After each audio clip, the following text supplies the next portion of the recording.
नमस्कार, मैं योगेश राणा। उत्तराखंड बीजेपी में विधायक अरविंद पांडे प्रकरण शांत होने की सूचनाएं आ रही है, लेकिन सवाल यह उठ रहा है कि क्या यह मामला शांत हो गया? अरविंद पांडे शांत हो गए? क्या वो अरविंद पांडे बैकफुट पर आ गए? क्या एक बार फिर से मुख्यमंत्री पुष्कर सिंह धामी अपने विरोधियों पर भारी पड़ गए हैं? क्यों त्रिवेंद्र सिंह रावत ने अपना दौरा रद्द किया और क्यों अरविंद पांडे ने गदरपुर में मंच से बीजेपी के बहुत सारे नेताओं के नाम लिए? बाकायदा उन्होंने नाम लेकर कहा कि ये लोग आने वाले थे, लेकिन मैंने मना किया क्योंकि एक राष्ट्रीय नेता का फोन आ गया। आखिर बीजेपी में चल क्या रहा है और इस प्रकरण के पीछे पूरी बात क्या है, यह समझना चाहिए। और मैं सवाल इसलिए उठा रहा हूं क्योंकि अरविंद पांडे ने गुरुवार को गदरपुर में अपने कैंप कार्यालय में जो मीटिंग बुलाई थी, जन मीटिंग बुलाई थी, उसमें 3-4 ऐसी बातें कही जिनको देखते हुए बीजेपी की अंदरूनी राजनीति को लेकर बहुत बड़े मायने हैं।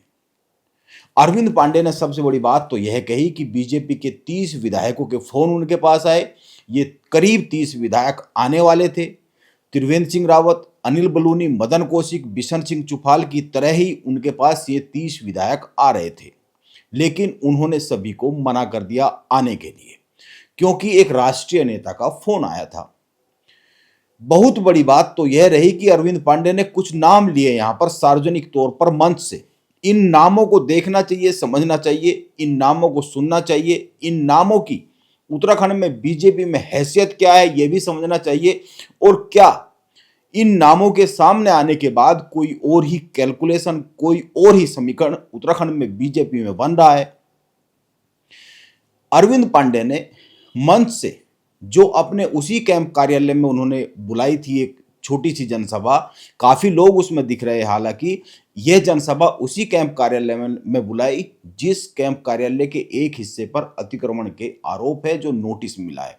अरविंद पांडे ने यहां पर उस अतिक्रमण को लेकर भी बड़ी बात कही, लेकिन सार्वजनिक तौर पर मंच से अरविंद पांडे ने जो नाम लिए उन नामों को सुनना चाहिए। उन्होंने कहा कि त्रिवेंद्र सिंह रावत, अनिल बलूनी, मदन कौशिक के साथ साथ विधानसभा की अध्यक्ष रितु खंडूरी और पूर्व मुख्यमंत्री विजय बहुगुणा के फोन उनके पास आए। हालांकि त्रिवेंद्र सिंह रावत, अनिल बलूनी और मदन कौशिक को लेकर उन्होंने कहा कि मैंने ही फोन किया। जब सोशल मीडिया से मुझे जानकारी मिली कि वो मेरे पास आ रहे हैं तो मैंने ही फोन करके कहा कि आप लोग मत आइए। और बाकी जो नाम गिना रहे हैं वो विजय बहुगुणा, रितु खंडूरी, और उनका कहना है कि उत्तराखंड की सरकार में कुछ मंत्री और करीब 30 विधायक, इन लोगों के फोन आए और इन्होंने कहा कि हम भी आ रहे हैं गदरपुर में आपके पास, आपके घर पर। तो अरविंद पांडे ने कहा कि आप लोग मत आइए, मैंने ही मना किया है। अरविंद पांडे ने कहा कि इन लोगों के फोन आए और इन्होंने कहा कि वो गदरपुर आ रहे हैं। ये एक बड़ी बात है। अरविंद पांडे ने यह भी कहा कि आजकल सोशल मीडिया का जमाना है, वो कुछ भी झूठ बोलेंगे तो पता चल जाएगा, कुछ भी छिपता नहीं है, इसीलिए वो झूठ नहीं बोल रहे हैं, झूठ नहीं बोलेंगे। इन लोगों के फोन आए और इन लोगों को उन्होंने गदरपुर आने से मना किया। बीजेपी के करीब 30 विधायकों को भी उन्होंने गदरपुर आने से मना किया। अब एक बात बहुत ही साफ है, अरविंद पांडे भरे मन से ये कहकर कि उनके साथ उत्तराखंड में बीजेपी के पहली पंक्ति के खड़े नेता है जिनके नाम त्रिवेंद्र सिंह रावत, अनिल बलूनी, मदन कौशिक, बिशन सिंह चुफाल, रितु खंडूरी और विजय बहुगुणा है। अरविंद पांडे कह रहे हैं कि उनके पास उत्तराखंड सरकार में जो मौजूद मंत्री है उनमें से भी कुछ मंत्री है, उनके फोन आए हैं। और इसके साथ ही बीजेपी के पास उत्तराखंड में 47 विधायक है और अरविंद पांडे कह रहे हैं कि उनके साथ इन 47 में से करीब 30 विधायक है। यह बात अरविंद पांडे कोई एक बार नहीं कह रहे, मंच से कह रहे हैं। और मंच से उतरने के बाद जब यह जनसभा समाप्त हो गई तो पत्रकारों ने बातचीत की। वो पत्रकारों से बातचीत में भी, मीडिया से बातचीत में भी अपनी इस बात को कह रहे हैं। और इतना ही नहीं, अरविंद पांडे यह भी कह रहे हैं कि उनके पास राष्ट्रीय नेता का फोन आया है। अरविंद पांडे ने मंच से कहा कि उन्होंने राष्ट्रीय नेता को कहा कि वो ऐसा कोई काम नहीं करेंगे जिससे पार्टी के नाम पर या उनके नाम पर धब्बा लगे, क्योंकि राष्ट्रीय नेता ने चिंता जाहिर की कि यह आयोजन हो जाएगा वहां पर और इतने सारे नेता जुट जाएंगे तो इसके एक अलग ही संदेश चले जाएंगे। अरविंद पांडे ने मंच से 3 और बातें कही। इन बातों को भी सुनना चाहिए। इसके बाद अरविंद पांडे की कुछ बात सुननी चाहिए और यह समझना चाहिए फिर बाद में कि ये जो नाम सामने आ रहे हैं, इन नामों के क्या मायने हैं और क्या यह मामला शांत हो गया। मुख्यमंत्री पुष्कर सिंह धामी अपने विरोधियों पर एक बार फिर से भारी पड़ गए। अरविंद पांडे ने मंच से जो 3 बातें कही, उनमें पहली बात तो यह है, उन्होंने दोहराया कि काशीपुर के किसान सुखवंत सिंह की आत्महत्या के प्रकरण की सीबीआई जांच होनी चाहिए। सुखवंत सिंह आत्महत्या प्रकरण में जब अरविंद पांडे जुड़े, वहां गए और सीबीआई जांच की मांग की, उधम सिंह नगर के एसएसपी पर सवाल उठाए, उसी के बाद से मामला गरमाया। हालांकि अरविंद पांडे की मौजूदा जो बीजेपी का नेतृत्व है उससे बहुत लंबे समय से तालमेल नहीं बन पा रहा है, लेकिन अभी जो ये चर्चा में आया है, ये अभी चर्चा में सबसे ज्यादा जो मामला बिगड़ता हुआ दिखा, इसी प्रकरण के बाद बिगड़ता हुआ दिखा जब अरविंद पांडे सुखवंत सिंह की आत्महत्या की जो जांच है उसको सीबीआई से कराने की मांग पर करते हुए दिखे और सुप्रीम कोर्ट के किसी सिटिंग जज से उनकी निगरानी में इस जांच को कराने की बात उन्होंने कही। और अरविंद पांडे ने मंच से दूसरी बात यह कही कि उनके ऊपर लगे आरोपों की जांच भी सीबीआई से होनी चाहिए। और तीसरी बात यह कही, अरविंद पांडे ने मंच से स्वीकार किया कि यह जो अतिक्रमण का नोटिस मिला है, यह जो उनके कैंप कार्यालय का एक हिस्सा है, जो टिन शेड का हिस्सा है, उस पर जो अतिक्रमण का नोटिस मिला है, यह सही है, यह कब्जा अवैध है, इसीलिए प्रशासन इस अवैध कब्जे को तोड़ सकता है। उन्होंने यह कब्जा अपने किसी फायदे के लिए नहीं किया, यह कब्जा इसलिए किया कि यहाँ जो लोग आते जाते हैं इस रास्ते से, वो सर्दी में, बरसात में यहाँ रुक सके, उनकी बाइक और उनके वाहन यहाँ पर पार्क हो सके, जो लोग उनसे मिलने आते हैं उनके वाहन भी यहाँ पर पार्क हो सके। लेकिन बड़ी बात यह है, उन्होंने कहा कि ये कब्जा अवैध है, इसको प्रशासन तोड़ सकता है, हमें कोई ऐतराज नहीं है। लेकिन इन सब चीजों के साथ साथ यह जो प्रकरण अब शांत होता हुआ दिख रहा है, इस पर आएंगे कि क्या है। लेकिन अरविंद पांडे के जो भाषण है, तकरीबन जो 20-25 मिनट का भाषण अरविंद पांडे ने गदरपुर में अपने कैंप कार्यालय में दिया, उसका एक हिस्सा सुनना चाहिए। इसके बाद चर्चा इस पर करेंगे कि क्या बीजेपी में मचा यह घमासान समाप्त हो गया है, स्थगित हो गया है, या फिर मामला अभी भीतर ही भीतर सुलग रहा है। हमारी पार्टी के वरिष्ठ नेता पूर्व मुख्यमंत्री त्रिवेंद्र जी हों, चाहे पौड़ी गढ़वाल के सांसद हमारे मित्र अनिल बलूनी जी हों, पूर्व प्रदेश अध्यक्ष हमारे बड़े भाई मदन कौशिक जी हों, उनके आने की सूचना मिली, लेकिन मेरी सीधी बात नहीं हुई। जब आदमी कोई बात झूठ को बना के बोलता है तो कहने की बात पकड़ में आती है, मेरी कोई बात नहीं हुई। जब पता लगा कि मुझे आने वाले हैं तो आज रात में ही कई तरह की बातें उठ रही थी, आने से ये हो जाएगा, वो हो जाएगा। मैंने स्वतः उनको फोन किया, त्रिवेंद्र सिंह रावत जी को फोन किया। सोशल मीडिया का जमाना, एक एक बात जाएगी और सब सबूत आपको निकल भी जाएंगे, देख भी लोगे आप लोग। मैंने खुद मना किया कि भाई साहब, आपको लगता है कि मैं किसी दिक्कत में हूं, आपने इतना सोच लिया, भारतीय जनता पार्टी के कार्यकर्ता का सम्मान बढ़ गया, आपको आने की अभी आवश्यकता नहीं है। मैंने अनिल बलूनी जी को मना किया, मदन कौशिक से बात हुई, चुफाल जी से बात हुई, मेरी बहन जो इस उत्तराखंड का महानायक भुवन चंद्र खंडूरी, उनकी बेटी जो हमारी विधानसभा की अध्यक्ष हैं, मेरी बड़ी बहन ऋतु भूषण खंडूरी, उनका फोन मुझे आया कि अरविंद भाई हम भी आने वाले हैं, सेवा बताओ। पूर्व मुख्यमंत्री बाबूजी विजय बहुगुणा जी का मैं धन्यवाद देना चाहूंगा, उनका फोन आया, हमारे मंत्री साथियों का फोन आया, 30 के आसपास जो मेरे साथ के विधायक लोग हैं सभी का फोन आया। और मैंने दोस्तों सभी का धन्यवाद दिया कि आप लोगों ने ऐसे समय में आप लोगों ने मेरी कुशल क्षेम पूछी। मैंने अपने सभी नेताओं का धन्यवाद दिया। और मैंने सबको मना किया कि हम एक पार्टी के लोग हैं। हमारे राष्ट्रीय नेता, उनका भी मुझे फोन आया। हमने कहा हम ऐसा कोई काम नहीं करेंगे जिससे कि हम लोगों के काम पे खुद पे धब्बा लगे। लेकिन आज आप लोग आए हो, मैं आपका धन्यवाद देता हूं। अरविंद पांडे ने यह बड़ी बात कही है। उनके साथ बीजेपी के कुछ बड़े नेता है, कुछ मंत्री है और 30 के करीब बीजेपी के विधायक है, वो नाम भी गिना रहे हैं।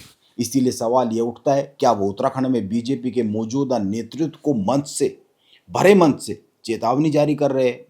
यह सवाल इसलिए भी उठता है क्योंकि वो नेताओं के नाम लेकर बात कर रहे हैं और जिन जिन नेताओं के अरविंद पांडे ने नाम लिए उनकी तरफ से अभी जब हम यह वीडियो बना रहे, अभी तक कोई खंडन उस तरह का आया नहीं है।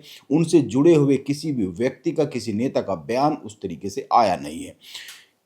अरविंद पांडे की बातों से क्या संकेत निकल रहे, संदर्भ निकल रहा है और इन नेताओं के वहां जाने का मतलब क्या था, इसको लेकर भी बहुत साफ हुआ नहीं है। दरअसल यह बात अरविंद पांडे का यह जो गदरपुर में शक्ति प्रदर्शन था, यह जो आयोजन था वहां पर, यदि इस आयोजन में त्रिवेंद्र सिंह रावत, अनिल बलूनी, मदन कौशिक, रितु खंडूरी, विजय बहुगुणा के साथ साथ बीजेपी के कुछ विधायक और कुछ मंत्री शामिल हो जाते तो यह माना जा रहा है कि यह एक बहुत लंबी लाइन खींच जाती, जिसको बीजेपी का नेतृत्व हो जाने के बाद शायद ही संभाल पाता, क्योंकि यह मौजूदा नेतृत्व के खिलाफ शक्ति प्रदर्शन हो जाता। अभी तो अरविंद पांडे का ही केवल शक्ति प्रदर्शन था, लेकिन यह बीजेपी के एक खेमे का सामूहिक शक्ति प्रदर्शन हो जाता, जिसके बड़े ही अलग संदेश चले जाते। इस आयोजन से जो संदेश निकल जाते कि क्या यह बीजेपी की मौजूदा जो सरकार है, बीजेपी का जो मौजूदा नेतृत्व है, उसके विरोध में कोई विद्रोह है।